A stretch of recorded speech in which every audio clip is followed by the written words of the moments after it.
एक समय की बात है। एक छोटे से गांव में एक लड़का रहता था जिसका नाम रवि था।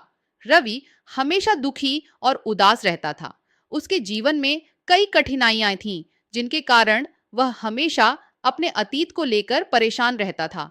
एक दिन गांव में एक संत आए।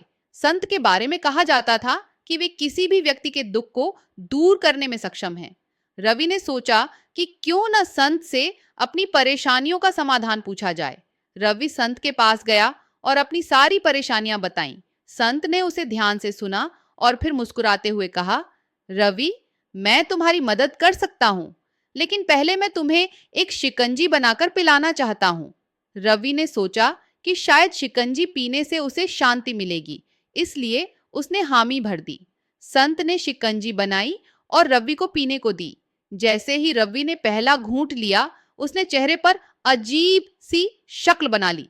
शिकंजी बेहद खट्टी थी।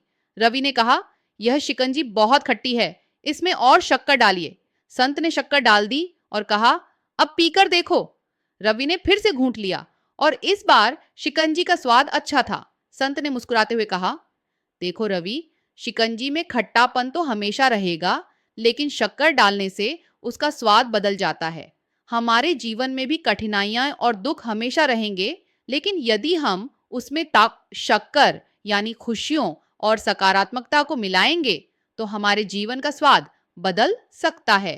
रवि ने संत की बात को समझा और महसूस किया कि वह अपने अतीत के खट्टे अनुभवों को ही लेकर बैठा हुआ था और इस कारण वह अपने जीवन में शक्कर यानी खुशियों और सकारात्मकता को नहीं देख पा रहा था। उस दिन से रवि ने फैसला किया कि वह अपने अतीत को पीछे छोड़कर जीवन के हर पल में खुशियों को तलाशेगा। वह अपने वर्तमान में जीने लगा और उसका जीवन धीरे धीरे बदलने लगा। कहानी से सीख, अतीत के दुखों और कठिनाइयों को हमेशा याद रखने से जीवन में केवल खट्टापन ही रहेगा। हमें अपने जीवन में शक्कर यानी खुशियों और सकारात्मकता को ढूंढना चाहिए ताकि हमारा जीवन भी मीठा हो सके।